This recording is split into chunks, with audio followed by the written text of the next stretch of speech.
Hi and welcome to another tutorial for Excel users. In the previous tutorial I showed you how to create date calculations by simply minusing one date off the other, and what I want to do first of all in this video is show you how to avoid some annoying problems that might crop up when you do that. And I had a question from somebody on the previous video which I answered in the comments about what happens when your calculation shows up as a negative value. Is there some way of hiding that, or putting up some other message maybe? And yes, there is, and the solution is to combine the date calculation with an if function, so that you can choose what message to put in if the calculation result goes negative, as it has in this case. So if you look at my original dates, my first one was Wednesday, May the 11th, and went through to Friday 10th June, which are all now past dates. And you can see my days to go is all full of negative values. So it doesn't really make any sense when you see it. I mean, you should just say something else like, show finished or date passed or whatever, or maybe just blank. There's a couple of ways you can solve this problem. One of them is cheap and cheerful, which is to use the conditional format. And I'll very quickly show you that. You've probably seen this before in one of my other tutorials. So if I select those values there from H7 down to H11, just go to the Format menu, choose Conditional Format.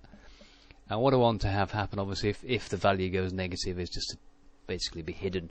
So I'll say if the cell value is, in the first box, leave that as it is, and simply say is less than, and then just type in 0 in the result box there. So if it's less than 0, I'm going to apply a format, and I'm going to apply a font color, which is right here, and the font color is going to be white.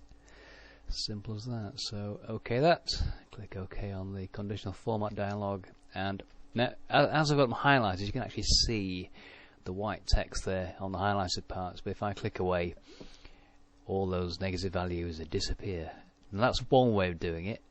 Not a very good way, but it's one way. So I'm going to undo all that, bring them back again. And a better way is to apply an if function and combine that with the calculation. So I'm going to delete, they're already highlighted, so I'll delete the values out there. And we'll start again. So this time I'm going to do an if function, so it's equals to begin, type if, open bracket. Now obviously this function, it has three parts, as you know. We have a test, then something we want to have to go in if it's true, and something if it's false. Now in this case the false part will basically be our date calculation as normal. The test will be to find out if the result of that is negative, and the true part, if it is negative, will be either a blank cell or a message. So I'm going to put a message in this case, but you can have a blank cell if you want to, and I'll show you how to do that. So the first thing we need to do is test if the result is going to be negative. So the calculation is very simply as it was before. So we click on the show date, press minus, and click on the current date, which is right there. I'm going to set that again as an absolute reference, so I'm going to copy the formula down, so I don't want that to change from E3 to E4, etc. Okay, so is that result less than 0, which would make it negative? Type a comma, and if it is negative, I'm going to have the word, just the word past in. There we go. I suppose you could type in PAST, same thing. Anyway, it doesn't really matter. I'll leave it as past, and comma again, and then the false part is simply going to be the same calculation, but this time it would, if it's not a negative result, presumably it's either 0 or a positive result. So I will repeat the calculation. So again, we click on A7 in this case, minus E3, and again set that as an absolute reference. So it looks complicated, but hopefully it makes sense that basically all we're doing is just checking initially if the calculation is going to be result in a negative value. If it does, we're going to put a word in there that says past, I mean the date's gone, and if not, we'll simply put the calculation in as we would have done anyway, as we initially did. So there's the formula. I'm going to check it in the formula bar there. So equals if, open bracket, logical test, result if true, result if false, and click on that tick, and we should, because it's a negative result, get the word past in there, which we do, thankfully. Now I will just repeat that one more time and show you what you need to do to put a blank cell in. It's pretty straightforward, really. It's mostly the same. So equals if open brackets, and just repeat the calculation there. Less than 0, comma. Now this time my true part is going to be just simply a double quotation, and that will put a blank in the cell, or basically put nothing in the cell. And obviously the result of the formula, if it's not true, is going to be the same calculation.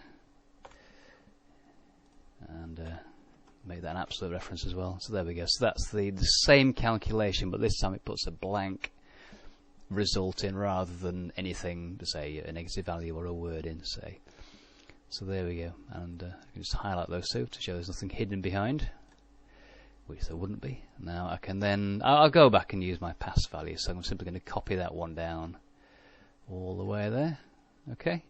And they're all past dates now. Just to prove it works, I'm going to change some of these dates. So let's say we're going to repeat these shows in the future. So I'll tell you what, I'll leave that first one. Now we'll leave the first two as past, and I will change Citizen Kane to, let's say, July.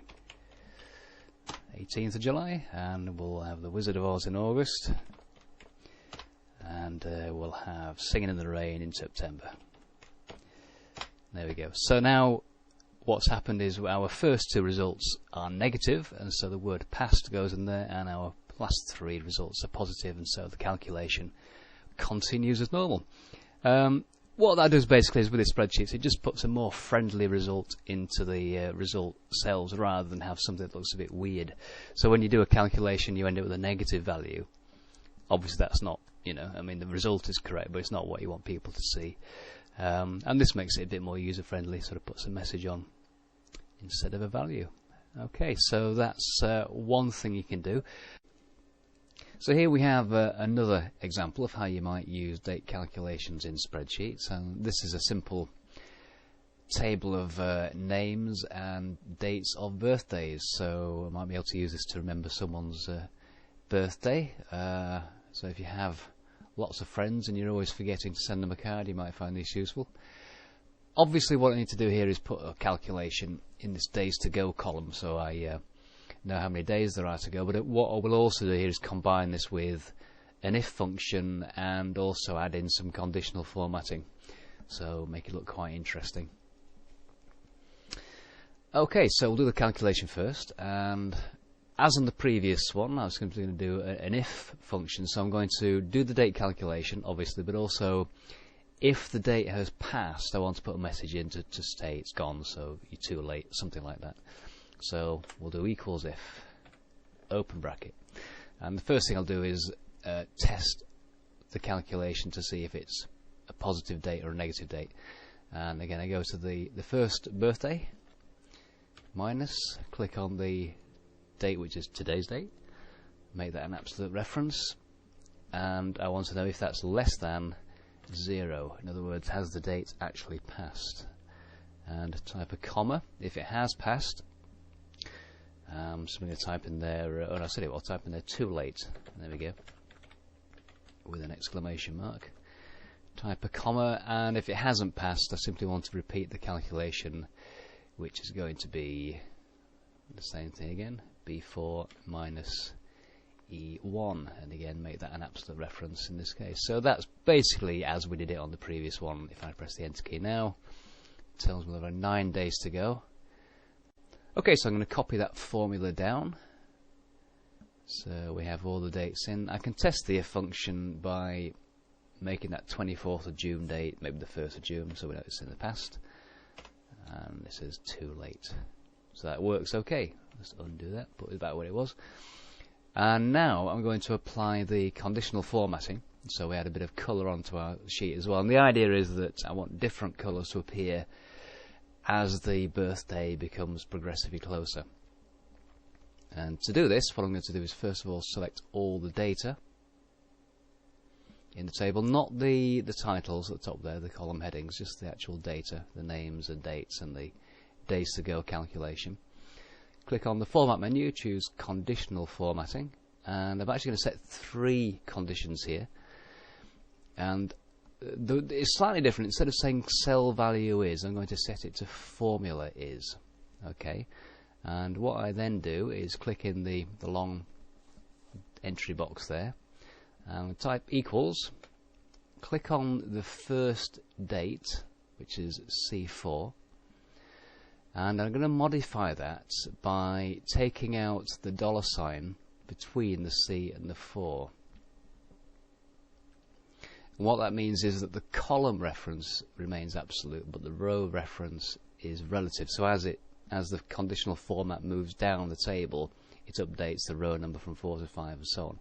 That'll make sense when you see the results, so it colours in the row and not the whole table, which is not what we want at all. So $C4 is the reference for that, and I'm simply going to say, is it less than 2? In other words, is there a day to go before the birth date, or is it the actual birthday, or past the date? And I'm going to apply a format to that. I'm going to make the font colour yellow, and I'm going to make the background colour red. Click OK to that. So that's quite a strong image there. So I'll actually modify that a bit more. I might make the font bold as well, so it stands out even more. Okay, so I'm going to add a second condition, and all I do really, what I can actually do here is cheat a bit, because I can simply copy, Control C to copy, once I've highlighted it, that first formula. My condition 2 formula is, click in the box, the entry box, and do Control V to paste. And this time I'm going to say, is it less than 8 days? Okay, so in other words, this will apply if it's greater than 1 day or less than 8 days. So it's getting close but not critical. And so I'm going to apply a different format to this. I'm simply going to apply, not a border, a background colour, so sort of an orangey yellow. Click OK. And I'm going to do one more. So formula is, and obviously still got that formula on my clipboard, so I can simply paste that in again. And this time I want to know if it's less than 15 days, so gives me plenty of time to get things organised. Click on format, and this time I'll apply a green background indicating that it's getting closer, but I've still got time to get things sorted out. Click OK. And if I just click away from the table, you will see that because the birthday is on the 24th of June, there are 9 days to go, so it's green. Now what I'll do is I'll move that birthday progressively closer to today's day, and let's see how it changes. So if it was, say, the 20th of June, which is 5 days away, it suddenly goes to the yellow colour, indicating that things are getting a bit tight. And if I move it even closer, so if it's tomorrow, then we get the red alert come on, indicating that we haven't got much time to get things sorted out. So that's just a nice little example of how you can use date calculations, combine it with if functions and conditional formatting. And if I move that beyond, so if I put that birthday in the past, you'll see also that we get the too late message come up. And if I just go down here, and we'll just put some different dates on each of these, so you get an idea of how it all works. So you can see the different colours and messages appear depending on how close you are to your birthday.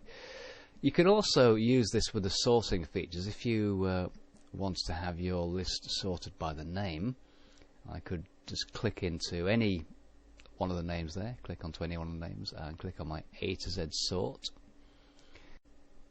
And that will organise names alphabetically, but obviously my dates are now out of sequence, but still by using the highlighting I can see which ones are close and which ones are far away. And if I want to reset it so it's sorted by dates, click any date, click A to Z again, and that sorts it by most recent to the most far away.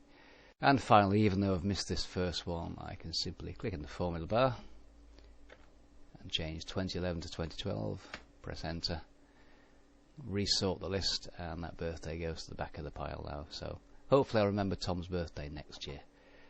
Okay, that concludes this tutorial. Hope you found that useful. In the next one we'll be looking at how to enter, format and calculate with times.